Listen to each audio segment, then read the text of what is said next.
Monday, and as per usual, we are back with our Materials Monday here at the Biophilic Hub. So, for those of you who tumbled into this live and weren't expecting to see it, I'll just tell you a couple of things. Here at the Biophilic Hub is a community of people who have this love for nature and want to bring nature into their homes. The design philosophy of bringing nature into your home is in fact called biophilic design. And there's a lot of aspects to it, of which also putting in healthy materials, green, but not only. So I don't want people to think it's just a matter of putting 2 or 3 plants and then we'll solve the situation. So there's a lot more to it. So today we have with us Kasey Riley. Kasey Riley is of the Fat Plant Society, which is a fantastic name, by the way. Thank you. That's really good. So the Fat Plant Society, they deal with moss walls. Okay, so this is the topic we're going to be talking about today. So firstly, Kasey, thank you for being with us. Thank you for having me. You're welcome. And I'm going to pass it right on to you so you can tell us all about yourself and how come you got to start this business of moss walls. Oh, it was a really wonderful and joyful trajectory, to tell you the truth. My husband, Morten Klinte, with whom I own the business, was born and raised in Copenhagen, Denmark. And so he's a Dane, born and raised. Bring his mother, an artist, his father, who is since deceased. He has lived in the Faroe Islands for a time. So if you're familiar with the Faroes and beautiful places, that's real nature at its wildest. At its absolute wildest. And Morten lived there twice in his life. So let's see, we met and married in 1997. And then we lived in Copenhagen for a while, came back to the US. In 2015, we returned to Copenhagen to be with family and to be with his dad. And we learned so much and we saw so much and we were so lucky to have the luxury of taking that little hiatus, that little break, because it really enabled us to think through a lot of the complex ideas that we'd been talking about as merely ideas for years. My husband is frankly an expert horticulturalist.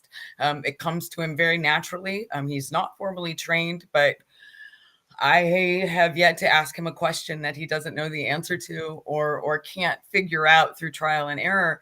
So when we finally had a minute to sit and think, and when we started to, crystallize the notion for the business, we realized that Kansas City would be the ideal place to start for loads of reasons.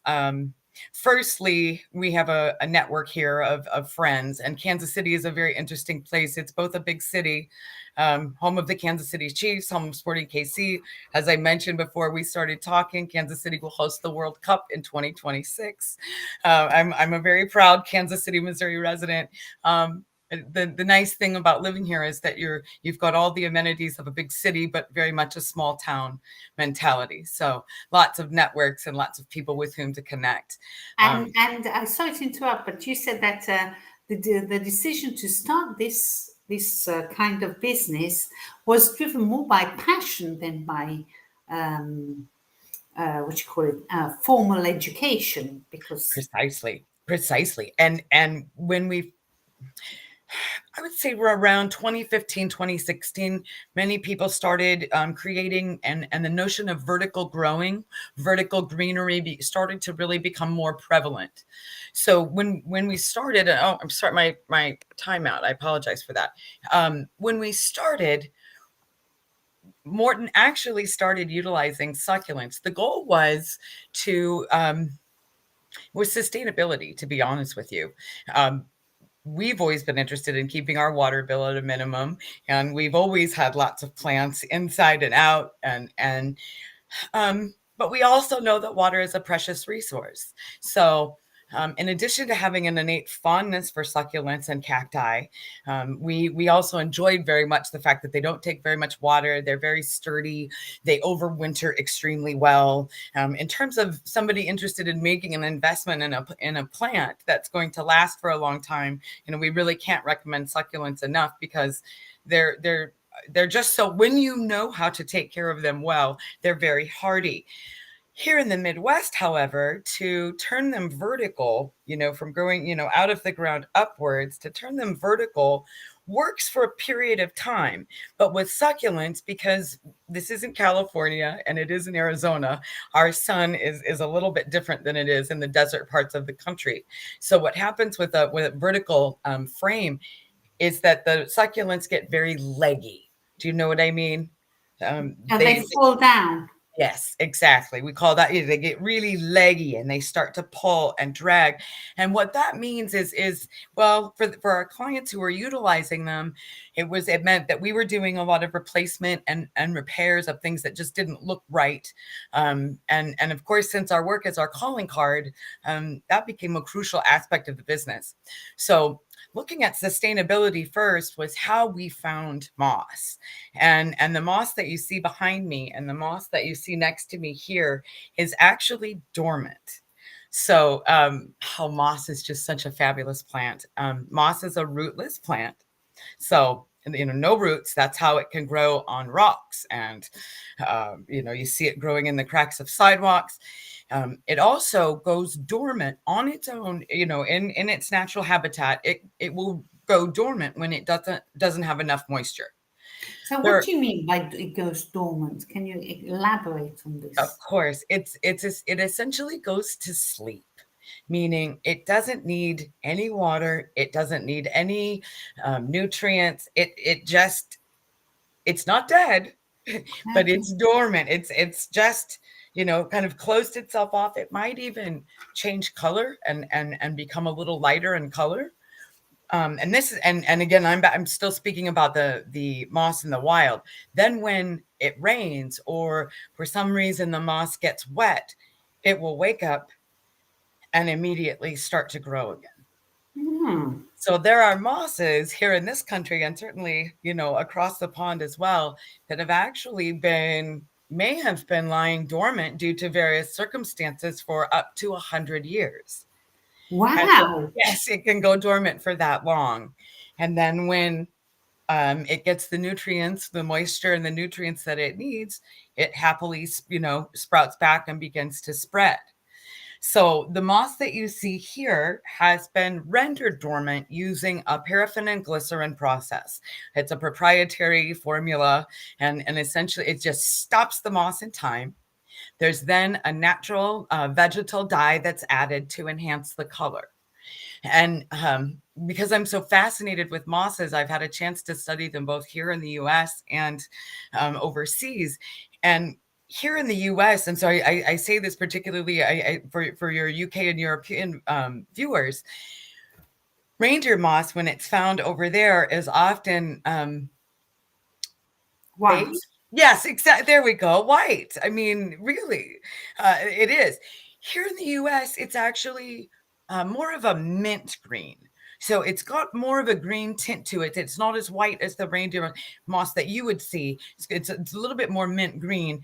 But in order to really enhance the moss and utilize it effectively as a design material, the vegetal dye is added.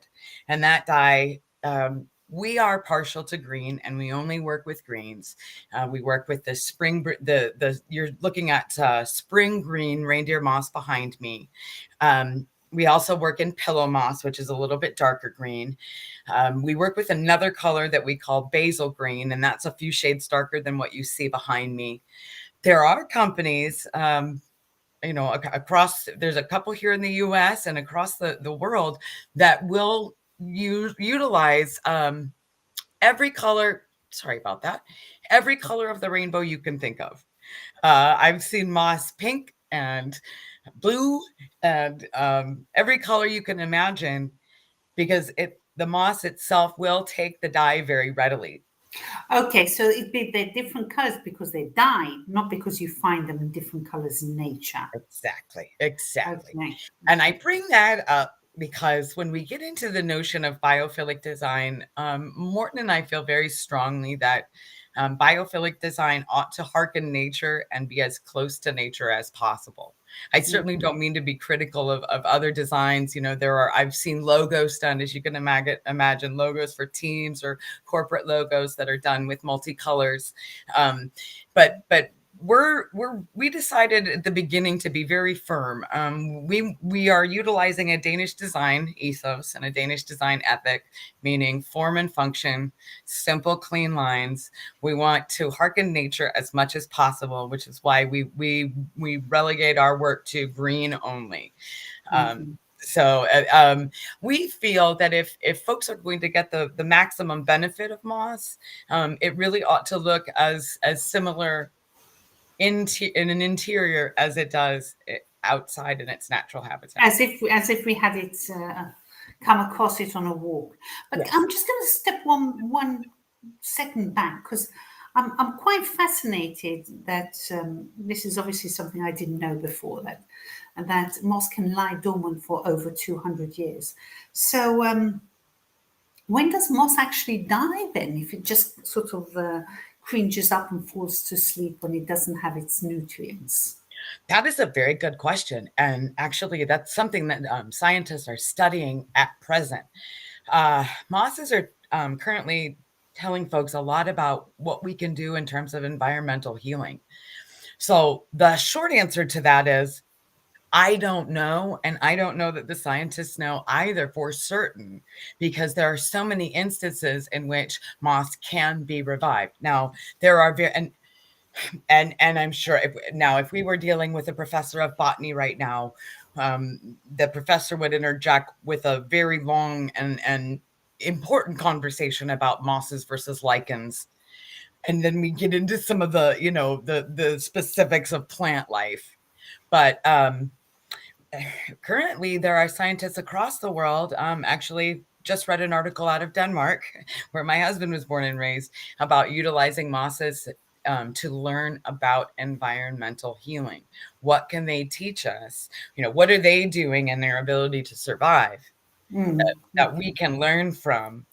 And what's happening in that dormant phase? What happens when they go to sleep? Are there other life forms that could do the same? And what can we learn about healing the earth? Can we utilize it to heal areas that might need some extra love? Okay, sorry about that. I was just sort of, wow, I never knew that. Great question. So, yes, well, tell us a bit more of how we can use a moss walls in our interiors and, you know, the flexibility of it and how to look after it, of course. Great question. It can be used. We've done installations in large and small. We've just recently completed an installation for Sporting Kasey, which is our soccer football team here in Kansas City. We did Huhtamaki is the Finnish company that is providing all their concessions, and Huhtamaki has a very strong sustainability ethos themselves. So, with regard to waste, everything Huhtamaki puts in the concessions, they're looking to reduce waste as much as possible. So they wanted to sort of show off that green ethic and their attention to creating a sustainable practices in concessions for these large events. So we did a floor to ceiling wall there that wraps around a corner. It greets guests as they enter the Shield Club at Sporting Kasey. We've done hotels. We've got installations at the Westin Crown Center, which is if you're familiar with Westin hotels, we have an installation in their lobby. Um, we've done a number of corporate installations, and I would commercial work is the majority, probably Ah, compromises at least 80% of our business. Um, okay. and what employers are often looking to do is they're looking to either enhance a meeting space. One company here, they actually created a showroom with it's absolutely gorgeous, the John A. Marshall Company, and they've got wood seating, and they wanted to create a very impactful and very pleasant place to have presentations, meetings, collaborations. So when you walk into their showroom, as you turn the corner, you're met with a 30-foot long curved moss wall that dampens noise. So in that amphitheater type setting, it's kind of ensuring that the noise doesn't bounce off into the other part of the office. Okay. So So it does, in fact, have this acoustic value to it as well. it does. It does. And I love to I love to get the attention of musicians when we talk about acoustics. We had a musician out of California who just happened to be Danish born and raised himself. His name is Gala Matthias. And he wanted 4 of our skinny panels with reindeer moss for his music studio. So rather than using, if you're familiar with acoustic panels, they can be very expensive, and they tend to be made of various fabrics and materials. They might come in multicolors. He had an existing wood panel in his studio and wanted to sort of keep that nature theme, really wanted to bring nature inside. So instead of going with traditional acoustic panels, he went with moss and is thrilled with the result. So the moss dampens noise. So it does serve as an acoustic. So if someone is thinking about introducing an acoustic material, I would encourage them strongly to look at moss because of the additional benefits. So it's an acoustic material. It also absorbs VOCs, so volatile organic compounds in the air. Whether it's, we all know that material, furniture that we may buy, or in an office setting that, there's plastics, there's furniture, there's exhaust, there are all sorts of things that are in the air, and moss absorbs the volatile organic compounds in the air. It actually also, which is something I just discovered by happenstance, it retains odors without producing them. So I'll give you an example. If I were to cook, obviously my husband as a Dane is very fond of fish. And, the smell of fish would linger in the house for hours after a good dinner. When we installed the moss, and I have 1, 2, 3, 3 panels around me, that smell dissipates very, very quickly. And the house just smells fresh and clean again. But if I stick my nose, deep into one of these pieces beside me, the moss itself still smells just like the forest. It's, that when you're standing in the middle of the forest and you've got that earthy smell, and there's a bit of, I don't want to use the word damp because that's not right. There's a sweetness to it. Yeah. But it doesn't give this kind of odor to the room, though. You've really got to be right up to it. Yeah, I would, I could, really stick my face in it to do, to smell that. And we do take care too, especially with pillow moss. Pillow moss, and if I turn my screen a little bit, if you can see this darker green sort of behind me, it comes in pillows, just as you would expect. They look like little hobbit pillows. That particular moss tends to have a stronger smell, and we air it out for weeks before utilizing it. So no, the smell does not. The longest we've ever had it last once it was installed was about 5 days. Oh, right. Okay. So tell me about if you can, the differences between the mosses, and, what is the flexibility in terms of the design? I mean, what can I do? Can I do just the round one, which you gave me, or a square, or can I mix the mosses? I mean, what is the flexibility that a designer can ask for, or a client can ask for? It's so wonderfully flexible. It really is. You can mix them. We have an installation with an apartment, a beautiful downtown living complex. In their lobby, they utilized a mixture of our deep green basil moss, so the darker color, and the pillow moss. You can mix them. We recommend, and again, this is something that sort of returns to the Danish, design ethic that we're applying here. We like for the greens to be very close on the color wheel. We have some very strong thoughts as the proprietors. We really want to make sure that we are creating a design that is timeless. We don't want it to look dated. There are designs that will incorporate 2 vastly different colors, and you've seen the designs that may go in waves where, there'll be a dark green wave and then a light green wave. We try to provide a little bit of guidance to clients when we're mixing the mosses to make sure that the greens aren't going to clash. But it really is easy being green, and the reindeer moss is so flexible. It can be used as full walls. Logos can be pin mounted to it. Letters can be made. It can be used to actually fill letters. If we've done that a couple of times for clients. If they've got a logo that consists of maybe one letter, they have that fabricated, and then we fill that with moss. Your imagination is the only limit, really, when it comes to Okay. yeah. So it can be all shades of green. I mean, it could be more, but in your case, the Fat Plant Society does all shades of green, but no pink or purple or things to that extent. Exactly. Okay, because I saw one of yours, which I found very nice, which was basically the map of the world, which is on your website, I believe. I thought that was very, very, very nice because you have a mixture of the moss and was it cork? Was it cork that was put on? Wood. Wood. It was actually a handcrafted. The map was die cut wood.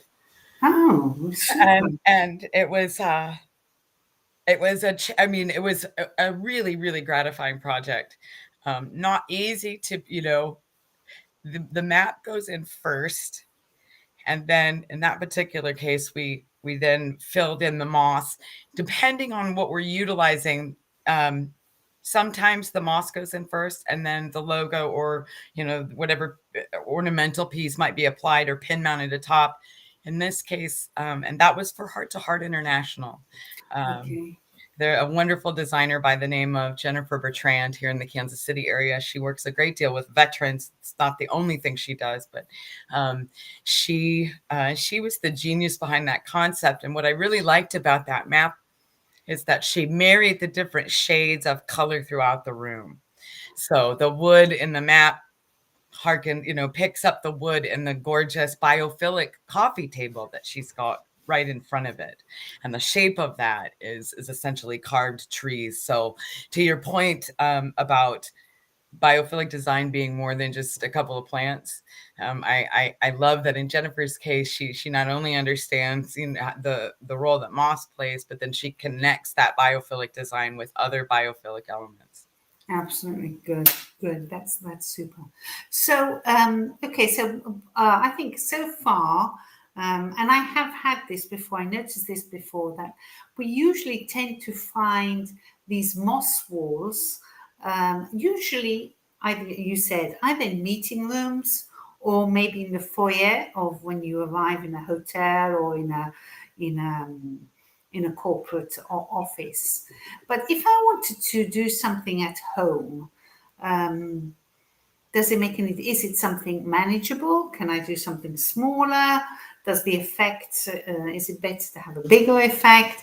I mean, I want to think of something to do inside my home. What would you suggest? That we created a few years ago, we created a product that we call the Skinny Panel. And the Skinny Panel measures 6 inches wide by 48 inches long. And we sort of think of those as building blocks for anyone's moss design. They are relatively affordable. Now, one of the things that we're very frank and we're very transparent as a business. That's what we work to be. So we certainly don't, we're not cagey when it comes to providing information on our pricing, and we provide firm estimates. And I can tell you that Skinny Panel runs $300 per panel. Now, to some folks, that's a bit of sticker shock, but when we compare that with the cost of living plants or living plant walls and something that's going to remain green for years to come, of course, we feel it's a good investment. And the Skinny Panel is a unique product because it can be hung horizontally or vertically. Again, it's 6, and forgive me for not using the metric system. I was once very good at it, and I could bounce back and forth between the two. I've been back home in the States too long. So 6 inches wide by 48 inches long. vertically or horizontally. And we've had clients buy 2 or 3 of them and then come back 6 months later and buy 2 more Okay. to expand the design. Yes. So those work really, really well in residential settings. Mhm. The circular frame that you see behind me is another one that does really well, and we get a lot of interest from residential clients for that piece as well. We work with a local company who they work with upcycled wood, and she's HK in design. Helena Bates and her daughter Natalie create these beautiful mahogany and birch frames for us with the circular frames.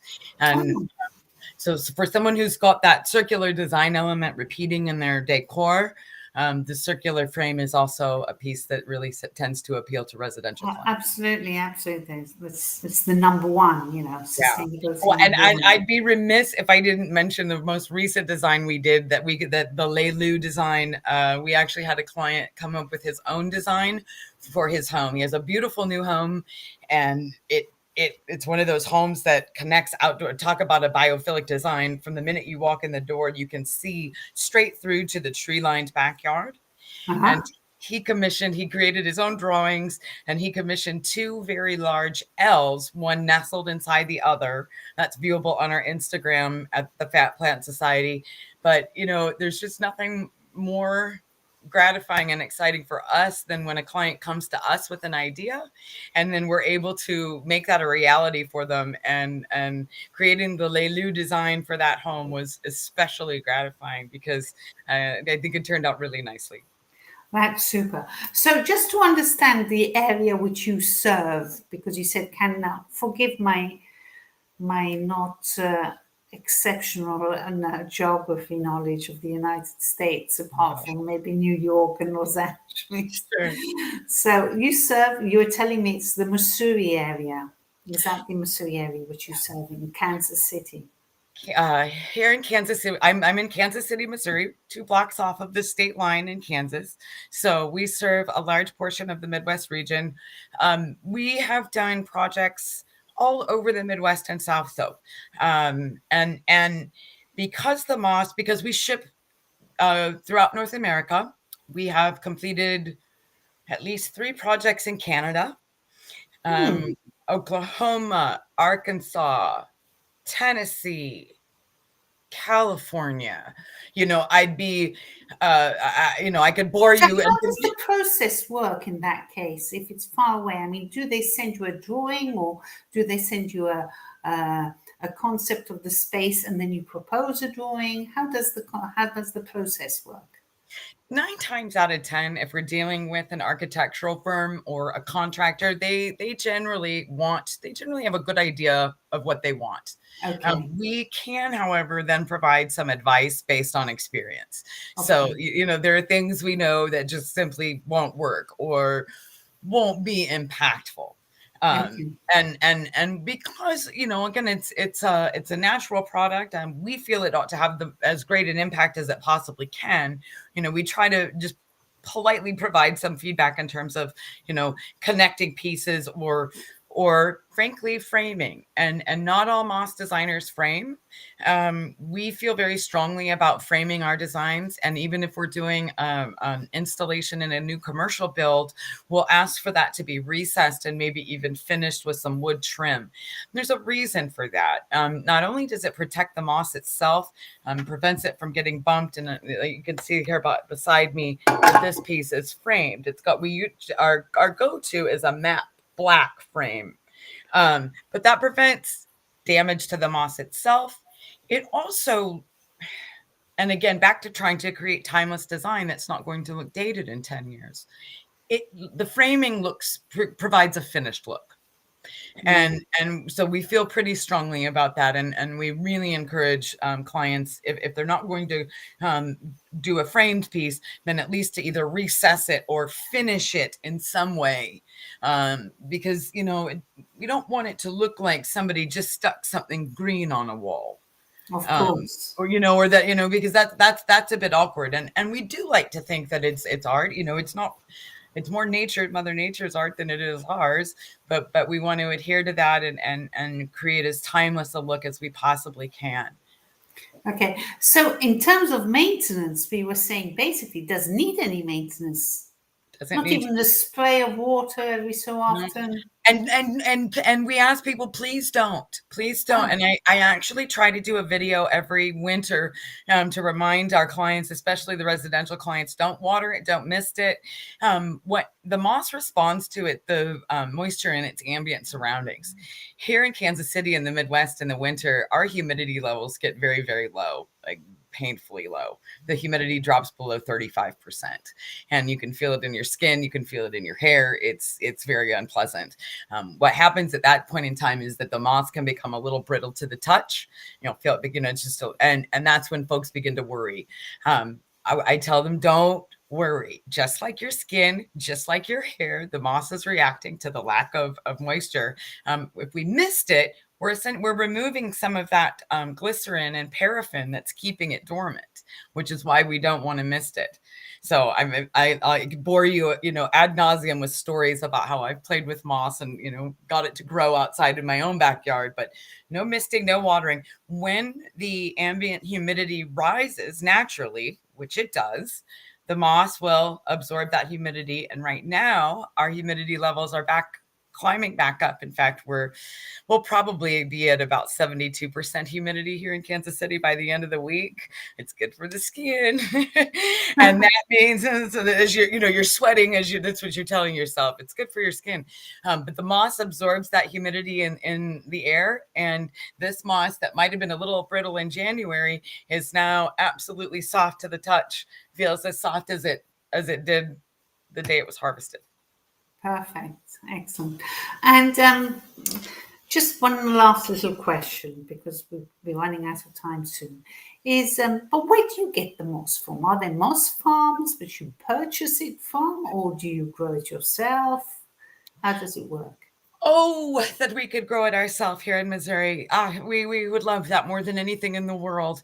There was probably a time when that was possible, but deforestation is real, and our moss comes from Kentucky, North Carolina, and Florida, and it's harvested. We have a wonderful man that we work directly with, and it's harvested there and then shipped here. And once it's in our hands, it's basically our acquiring moss and making sure that we have enough to meet the demand of our clients is a core aspect of the business. We want to be sure that we're acquiring enough moss that we have it on hand, but we don't ever want to reach the point that we're compromising a given environment. And we know with our vendor that there's great care in the harvesting process and then in the regrowth areas, that we're not over harvesting. He's not over harvesting at any point in time. He's not, damaging the moss. He's not damaging its ability to regrow in that area. And there are no trees being felled. But really what moss needs is it needs a deep, dark forest to grow. And what's different about the moss in the US as opposed to the moss overseas is that reindeer moss here in the US, especially from Kentucky and North Carolina, grows in these wonderfully huge clumps. It's just enormous. And that's another proof positive that they're taking great care when they're harvesting. Because I could show you some of the pieces I'm getting. They're just, they're this big, and you couldn't do that without sort of hand harvesting every bit of it. So there's it's labor intensive for him, and which is why we work to amass as much as we can in the growing months, and then back off a little bit when in the winter months when it's not as plenty. Okay. So the time to market from when I want to plant, or when I want to, I don't know, obviously it depends on the complexity of the design, but there's no lead time to procure the moss, seeing as you have it in home, or there's little lead time? We try. We tell most of our clients that they're looking at, and luckily in the world of architecture and contracting, most folks understand that 8 to 12 weeks is not at all unreasonable. Many of our architects and contractors will contact us as much as a year in advance, with an aim to just, they know what they want. They want to make sure that the product is ready, when they install. And of course, if you've ever worked, or been involved with building construction in any level, you know that those deadlines are always subject to change. Oh, yes. They slide back and forth on the regular. So, we're easy like a Sunday morning in that regard. But we do ask for a minimum of 8 to 12 weeks. The skinny panels we can usually turn out for residential clients a little bit quicker, but just to be safe, we tell everybody 8 to 12 weeks. That's perfect. Well, thank you so much for this little chat, Kasey. But before we go, I want you to give us a quick rundown about your company, and so that people know how to get hold of you, what they ought to be doing, whatever. Thank you. Thank you. Yes, you can find us at thefatplantsociety.com. That's the website. You can see our original work on Instagram at The Fat Plant Society and on Facebook at The Fat Plant Society. We have a contact form on our website. So for someone interested in reaching out and getting more information, please feel free to utilize our contact form or email us directly at thefatplantsociety@gmail.com. Again, thank you for mentioning the name. We like to think that the name sticks in everyone's head, and the name was intended to be highly inclusive. We like to think that just by virtue of being curious about moss, you're already a member of the Fat Plant Society. So as long as you remember the name, we're pretty easy to find. Perfect. Well, thank you so much for your time. It was a great little chat today. Thank you for having me. I enjoyed it. You're welcome. Okay, so everyone, I'm going to be wrapping it up for today. And if you want to know anything further, you can subscribe to the Biophilic Hub, which is both free and paid. And they also, on the YouTube channel, we will be keeping up all the videos of Materials Monday. And also, obviously, in our community, we will have all your contact information put up as well, and a lot more. So I advise everyone to come along and have a look at all our fantastic posts, our fantastic blogs, and a lot of things to have a look at. Well, see you next week. Thanks for now.